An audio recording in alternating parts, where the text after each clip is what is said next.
Cool. Which camera are we on? We are on this camera, so I guess Okay, the other we're one just dropped out skipping that again. one. Yeah, Totally. that one just Okay. gave up. So Too much Wi-Fi clutter here. Ah. always good to have two cameras going.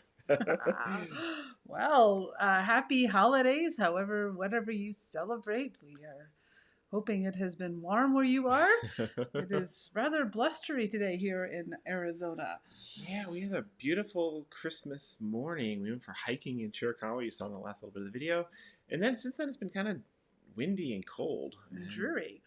So Just not typical Arizona weather. But no, we haven't seen the sun. This is like the sunshine state. Or wait, no, Florida. Florida. We're going back. This is though, yeah, but this is the real. Arizona gets a lot more sunshine than Florida. I think so. I definitely think so. We get a lot more rain in Florida. Yes. Anyway, we are wrapping up. We have been in Benson, Arizona for 2 months now. Since Halloween. Yeah, we got here just before Halloween. I think we did one just right after Thanksgiving, right? So it's been about a month since we've done it live. Yeah. Yeah. Mm-hmm. Yeah, and so welcome. I'm glad to see people. I know it's kind of weird to be doing one on a Monday evening, but we're trying to find a night that we actually had open time and wasn't an actual holiday. So yes, because I don't know. Maybe today is a holiday somewhere. I don't know. Is today like Boxing Day? No, I think it was yesterday. Or is today like unboxing or reboxing? Or we're boxing. Sparring. Yeah, we're boxing because we're boxing and bagging and packing because we are moving back into the van. That's what we've been doing the last day or so, and maybe tomorrow we'll be back on van life. Tomorrow afternoon or Wednesday morning we'll be back to being van lifers and saying farewell to Zephyr for now. Yes, it's been an amazing 2 months spread out. Love our space here. We're in the casita right now. You see some of the artwork. I think we didn't have that. Yeah, we didn't have that on our last broadcast. We got that in an art gallery, Tombstone. Been doing some decorating and making home base here in Benson. It's just been really good to be back in Zephyr. We didn't do any bus trips, but Zephyr got all of a quarter mile on her to get from the storage lot to here.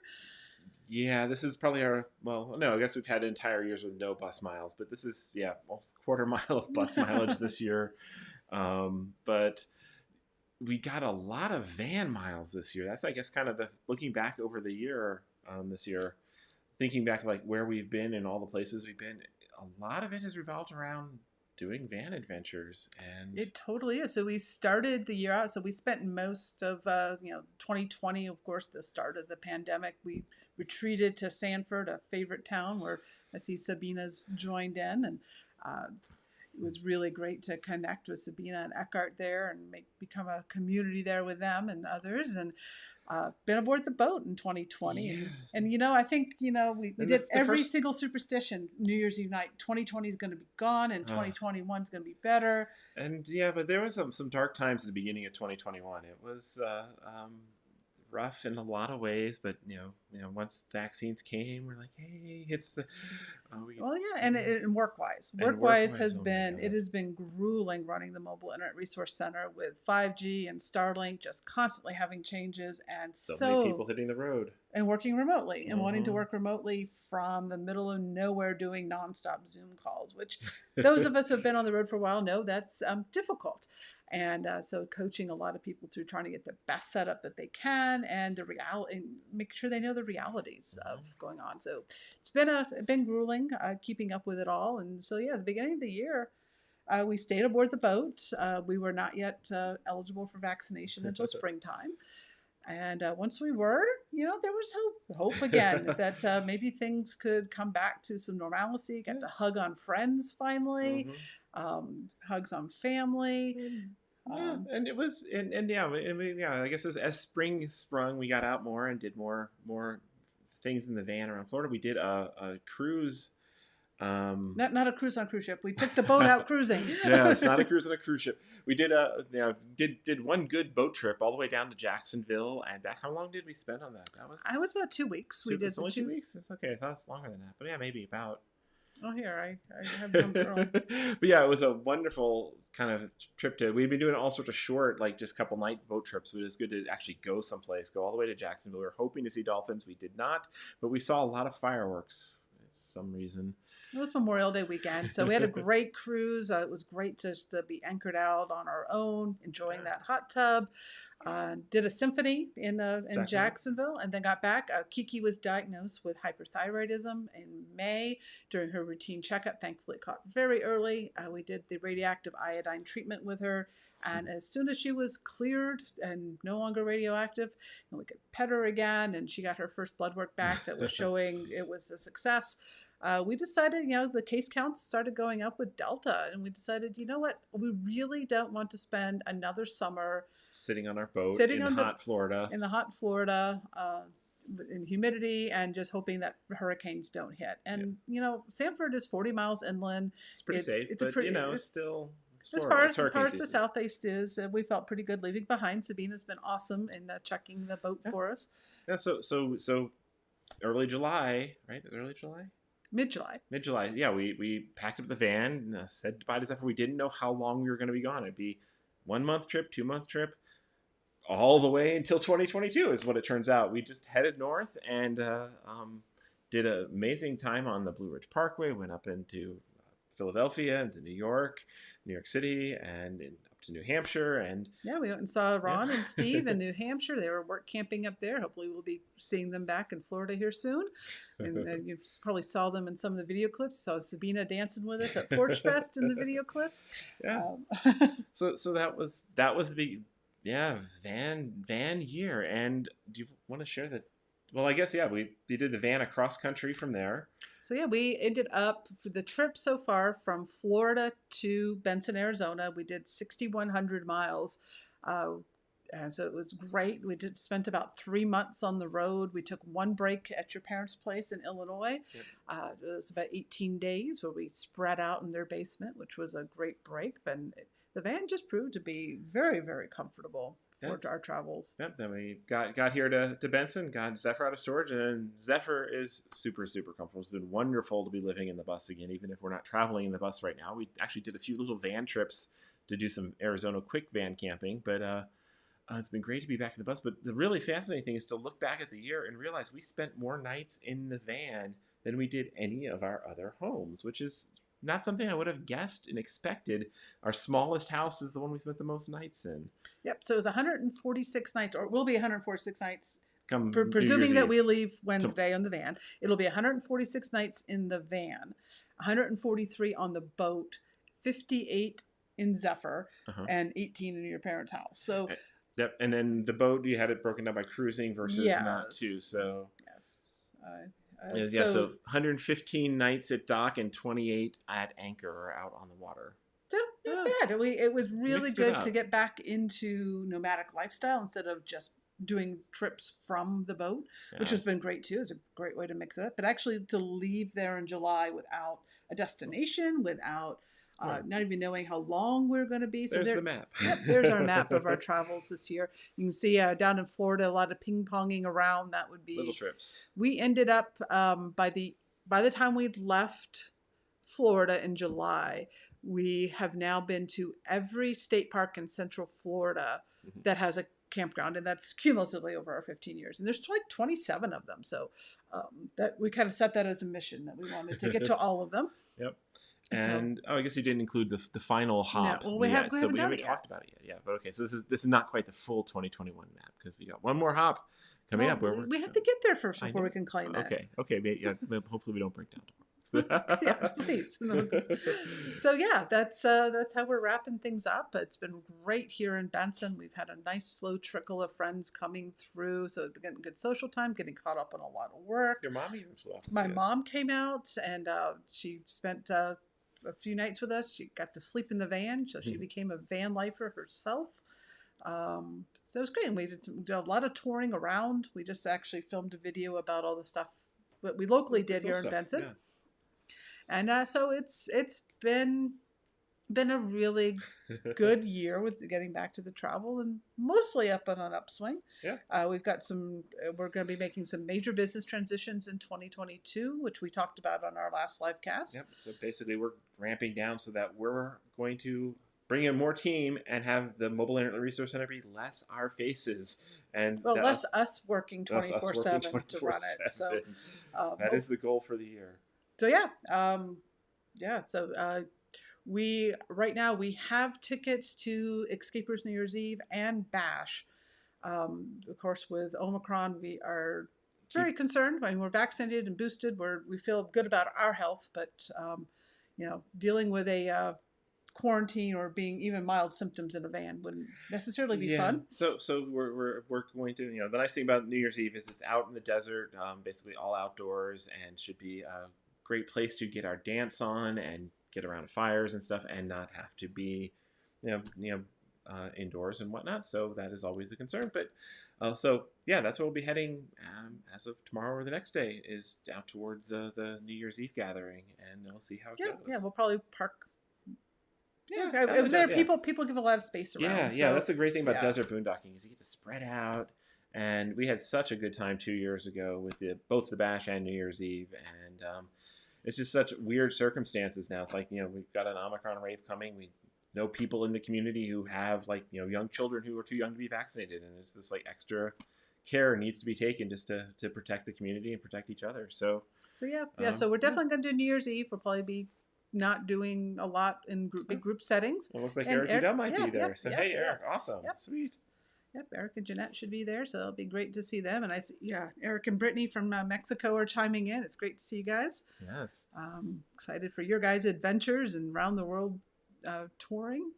So we're holding out to see. We'll see how New Year's Eve feels, and as to whether or not we do Bash on. I'm a little more to what level we do Bash. Right. Yeah, I'm concerned about Bash, just because it's going to be a lot more people and it's more group activities to be tempted into, and more food. And even 2 years ago at Bash, a lot of people passed around a lot of crud, including people getting so sick they went to the hospital, not just from alcohol. So that was the Bash experience 2 years ago, and there wasn't a pandemic going on just yet. It's just starting. Yes. So we'll be playing up at year. But even if we go to Bash, we're already planning to cut out halfway through, because we are really anxious to get back to Sanford, and we want to get there by the end of this month. We've already started to make doctor's appointments and stuff like that in the springtime. So need to get back and to get see all our that. Boat. See our boat. Catch up on boat maintenance. See Sabina, because it's been way too long. My hair definitely needs a trim. We're looking forward to getting back. We'll probably only take about 2 weeks or so to get to. Well, yeah, we're going to stop and see your brother on the way, and we always try and keep our schedule written in Jello, but we'll be on a kind of a beeline back to Florida, and to get away from the winters and stuff, and get back to Florida in the boat. So that is our forecast ahead. As far as what 2022 holds, we don't plan too specifically, but we'll be starting in Sanford. Who knows exactly what we'll do, but we'll probably aim to be back in the desert Southwest at the end of 2022, to fill in the gaps in the middle. Yep. The focus is this business transition. We need to hire our new staff, get them trained up. We're looking for content writers and people and be on camera as well for our Mobile Ant Resource Center channel. So we will have a lot of training to make sure the daily operations can go on with the Mobile Ant Resource Center to hopefully a level better than we can do it ourselves. Yes, okay. Sabina, I actually just used the very last of the color you set me up with just before we left out the first time from Sanford. So I used the very last of it just like a few days ago. So. Right there. So we got to go back to see our stylist, Sabina. So I mean, that's basically the update. This is basically just us hanging out before, in the midst of packing, and let's get one more live done for the year, just to say hi to people. We could switch to question mode if you want, or we really don't have much else to talk about. We actually just filmed 4 videos today. Yes, 2 for wine though. Yes, this was a bottle of wine that Paul and Kate left us. They left us on our doorstep a few weeks back when they were here in Escapee Saguaro Park. So we're going to share that tonight. Yeah, it was really sweet, because they were like, we know you're completely swamped with work, and so here's some wine. And then we managed to get together with them a few days afterwards. We did have some, once we got past a big crush of work stuff, and before they had to leave. Oh, yeah, you can't do 2 corks in a cork pop at once. It must be yesterday's cork. So, Eric has already asked our first question, which is, other than business transitions, what are you looking forward to most in 2022? I'm hoping that 2022 is the 2 is actually a number this year and not 2020 the sequel. not a sequel to 2020 or TOO. That would be the first thing. I'm looking forward to just seeing how it transpires and just seeing what creativity comes out for us personally as we have the Mobile Resource Center not be our 24/7 thing. We're still going to be involved, of course, in running the site, but make it more sustainable. So yeah. What else are we looking forward to 20? I'm looking forward to seeing the boat. Yes, I'm looking forward to back. That's actually the thing we're kind of discovering is that having all these different ways of living and being able to switch between them. Having boat, van, and bus, the variety pack is really suits us. We're varietophiles. We love being able to mix it up, and we've loved mixing up over years by changing things up. We love now being able to change it up during the year and have kind of the all of the above experience. Because, just one thing gets boring after a while. Yeah, definitely. If you have questions, nomadic life, boats, vans, wine, cats, feel free to bring it on. We'll hang out for a little bit. See what questions pop up. And cheers. Cheers to you guys. Actually, our wine glasses are from Rune Winery. This is the local winery to us, about 40 minutes from us. We actually met up with Joe, the computer guy, there just about a week or so ago, I think it was. We spent an afternoon wine tasting with Joe. It was a gorgeous location. It was delicious. Well, we do have a question from Wild Heart Wanders, saying, are we looking for content writers? And indeed, we're more particularly looking for people who are mobile internet experts who are also great writers. But the biggest role we're going to be looking to fill is somebody who is comfortable filming, editing, and covering stuff for YouTube. So that is one of our biggest holes, because we do have some people who are good writers on our team already. We don't have YouTube-y people. We have some people who do YouTube for us, but we also need some people. Yeah, I want someone really comfortable on camera, someone who can help us with tracking the news. So it needs to be someone who's somewhat mobile internet savvy and understands the content that they're talking about, and is comfortable on camera and producing their own videos. So that's what we're looking for on the YouTube side. We also would love to bring on another higher tech person to help with the content, both articles, writing our guides, and helping our members in the forums. And that one needs to be someone who is fairly high tech and a good writer. Yeah, and then we'll fill out from there of like what else we're going to be. That's job for us going into the beginning of next year is kind of like writing the specific job descriptions and kind of posting them and spreading them around and starting to hunt for the right people. We generally do hire from within the MIA, so the announcements will go there first. Yep. So our premium membership. Ron wants to know how Kiki is. I guess I'll go take her up from her nap. Yeah, she needs to get up. She's been napping too much. She loves bus life. Actually, she loves this kind of bus casita combo life. She commutes back and forth. She'll tell us when she wants to go to the casita, to the bus, and sometimes she'll insist on she wants to sit in the van for a while. And so she makes the rounds and has us open the doors and gets in and out and about, because she's got to survey her domain, I guess. And right, but she loves the bus quite a bit because she's got a water dribbler on the sink there, and so she likes to make us get up several times a day and dribble water into her mouth. She's gonna have to get used to not having that again really soon here. You've gotten spoiled, baby. Yes, you have. And Eric is asking basically what we just filmed a video on earlier today. It's like, when you're in your various vehicles, which one do you find yourself missing the most? Obviously, you like having all three, but if you had to choose one, which would it be and why? So thankfully, we don't have to choose one. I don't think we could choose one right now. No, it would be very, very tough because we really love RV life and we really love the boat life and we love splitting up the two. And we love hashtag van life. Well, I don't like. I wouldn't want van life long term, but I love like a 3-month trip like we just did was awesome. Yeah, the van has been perfect for doing side trips on and the shuttlecraft in between, so that we can do things without being on a schedule. So I'm thankful we don't have to choose one. and that we can enjoy having the fleet. And we did just film a video today going over all three and the pros and cons of each of them, and maintaining all three of them and all Yeah. that sort of stuff. So hopefully I'll get that out next month sometime. Yep, that's the next. We've been recording all day today, just getting stuff. That's one of the downsides of the van is once we're crammed into a tiny space, it's a lot harder to spread out and do some kind of video-y projects. So I was like, let's take advantage of the casita while we still have space to spread out. And so we get two questions from Bill saying, who keeps the bus in good condition, and how do we keep the bus in go condition? So we don't have, I guess we have occasionally friends check on it while it's here in Benson, but it's mostly just kind of mothballed while it's out here in the desert. You've got a storage area. We put fluid in a fuel stabilizer with the stuff, and we do a good safety inspection before we leave it thoroughly clean. And we actually just got an ultrasonic strobe pack rat repellent thing that will hopefully keep a nest from appearing on top of our engine next time. But we have we had a major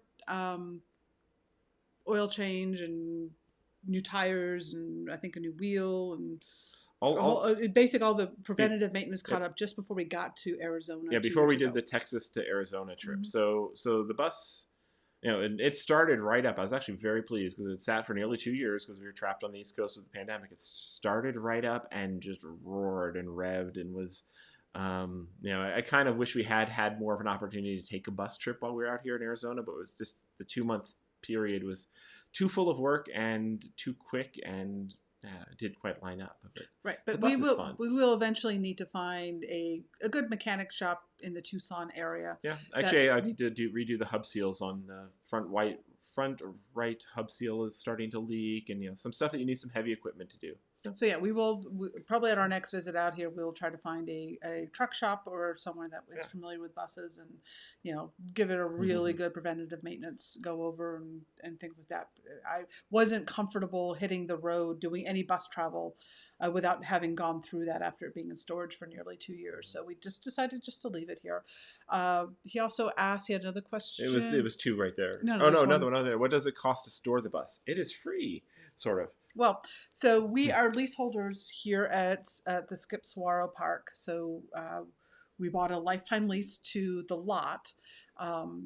And with that lot, they have a storage lot, and we get one free space there. So if we're not here, we can put the bus in storage over there, and then we can leave the lot in the rental pool. And what the rental pool does is we get a share of the rental income that comes into the park when people just do like a nightly, weekly, or monthly stay in the park, non-leaseholders. And that so far that has been paying our annual maintenance fees to be in the park. So if we leave the bus on our lot, which we haven't decided what we're doing this year yet, then we just pay the maintenance fees for the year. Yeah, so we don't get the rental pool credit income, and we also then have to pay whatever if we leave it plugged in, the electrical and stuff. So we've got to decide whether we want to move it back to the storage or store in place on the lot. Right, and the annual maintenance fees are about $1,300 a year. They were last year, so just over $100 a month. So it's less costly to even leaving it here on our lot is even less expensive than we were paying for indoor storage in Texas, which was like almost $300 a month is what we were paying there. Yeah, so this is a good deal. Having a co-op lot like this is definitely good. Now we got a boat question from Jeff Press asking a 4550 versus 4788 in today's boat market. Is it worth the money? So these are the 4550s, the predecessor to our boat.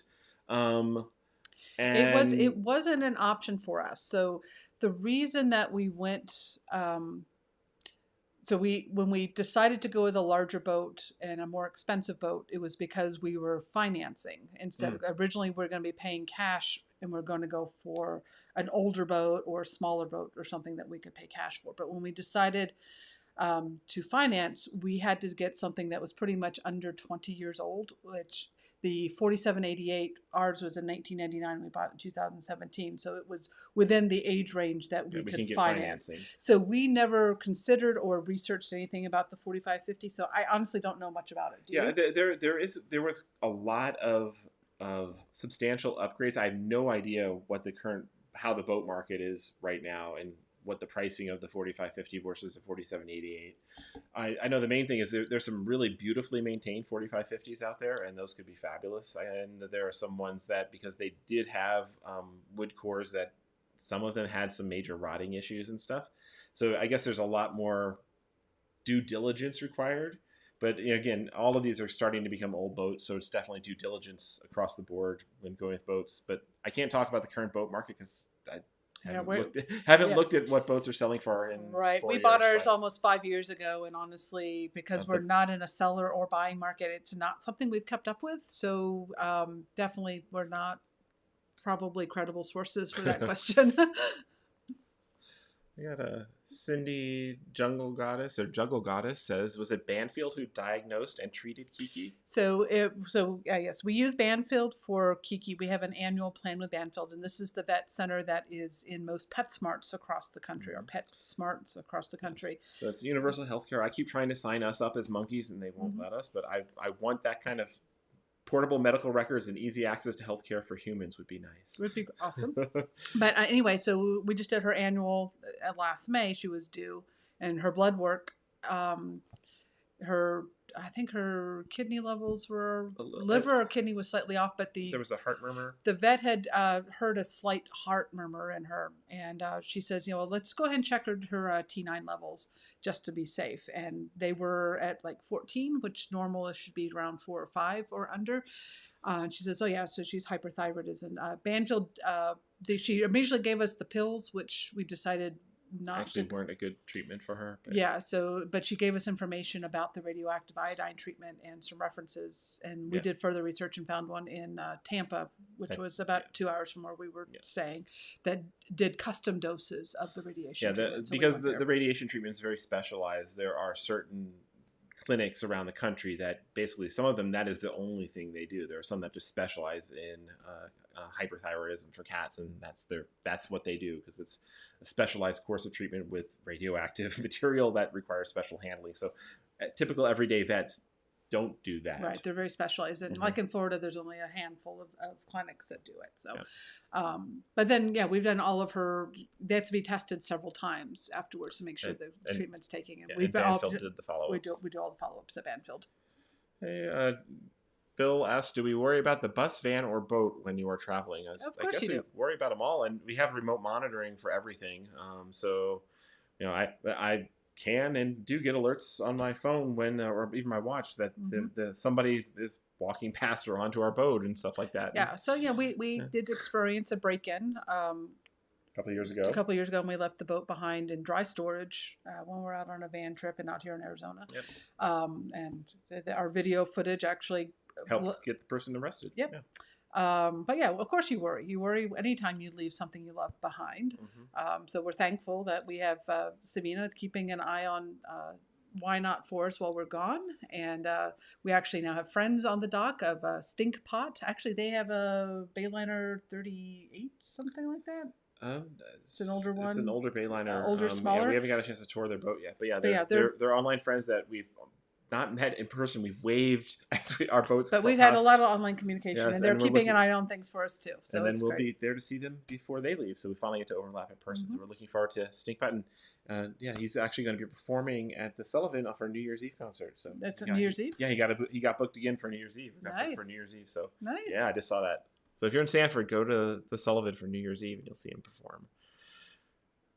Bob says, just got here. How long are you going to stay in Arizona? About 3 more days. Yeah. Well, no, Arizona, we've got a couple more weeks, 2 more weeks. Yeah, we'll be leaving out mid-January to start heading back to Florida. Yeah, but we got here just before Halloween. So, we've had a nice run in Arizona. Eric is asking, any plans to come south of the border?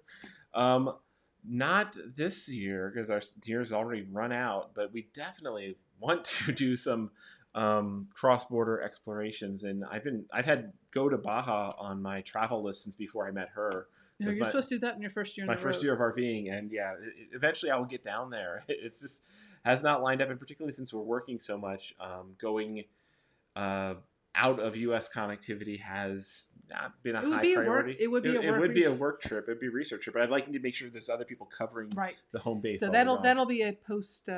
after you turn 50 sort of Yes. thing. We're looking forward to being able to do more adventures that don't require us being available 24/7. So definitely, it is on the list. Ian asks, "Wow, has it really been 5 years with the boat?" I can hardly believe it too, but Yeah, yeah. March of we bought it in March 2017, so we're coming up on 5 years of owning the boat. It's gone by so fast, and it's been so amazing, and don't regret it for a moment. So Pete says they want to, if they come here, they want to make sure they ask for our lot so we get the rental income. So thankfully, the way this co-op works is it doesn't matter. As long as we're in the pool, we share a split of all the rental income in the park. So it doesn't matter if you rent our spot or not. And our spot is not great for RVs with slides. So it's kind of a narrow site. It's kind of a narrow site. So but, it's great for the bus, but it's because it's got a big casita. But I mean, our it's if it is available for rent, if we decide not to leave our boat bus. We are not leaving the boat. It can definitely not fit our boat here. We definitely could not fit the boat in the driveway here. But the Escapee Saguaro Park is a great place to stop if you're passing through Benson. It's $25 a night for full hookups, or $5 for the boondocking. For and if you're an Escapees member and you've never been in the park before, they have a special for your first week at $65 plus electric. So it's a great place to stop in. And our spot is 172, but like I said, it's a great lot. We love the lot. But you can rent whichever one works best for your RV, because they're all so different with the way they're built with the casitas. So yeah, the spacing of them. Yeah. And so next we got a question about what wine we're drinking. What was it? As a Saint Chateau Michel from Indian Wells Cabernet Sauvignon. And this one was, he asked also if we collect wine. We drink wine, we don't collect it. No room to store it except for in our bellies. Yes. We sometimes hold on to a bottle for special occasions. We have a couple special bottles. Like we found one at a winery we stopped in that was run by some former Great Loopers, and they have a wine called the Great Loop Red. So when we actually resume the Great Loop, we're saving that bottle. That one. So that one might be saved for quite a while. But no, generally we do a lot of harvest hosts. We do like to sample wines in our travels, and we'll take along a bottle or two, but they're not usually collected. Just because the storage and temperature issues. Because I felt bad. We did leave some wine behind here in the casita in Benson, and it got hot. I think the wine was all okay, but as I was really nervous realizing we left it in a place that had a very hot summer. So yeah, that was bad. We also left chocolate in the casita. That was bad. That was bad. The wine was fine. The chocolate was not. But yeah, we love sampling wines in our travels. We do a lot of harvest hosts so that we can get the variety in an area. So yeah. And it's Eric's stomping ground. So yeah, this is actually a really tasty wine. I'm impressed by it. This one was gifted to us by some folks, some fans who were in the park. We actually had 2 bottles gifted to us. Pierre and Lisa, who we have not seen them yet, also left a gift bottle on our doorstep recently. So that's always a pleasant treat. And we love it when people recognize that we love wine, and it's a great way to say thanks. Yeah. And we love it when people leave a note with their phone number or something on it, or email address, or also email us so we can contact them and say, hey, want to get together and drink some wine? So we actually have to, the folks who gifted us this bottle, we were able to go out to dinner with, and it was really fun. Yes. Oh, we got a question about the New Year's Eve bash. Cherie, do you have LED or fire poi to take to the New Year's Eve bash? I am bringing my LED. I am leaving the fire poi behind because I haven't done fire in so long.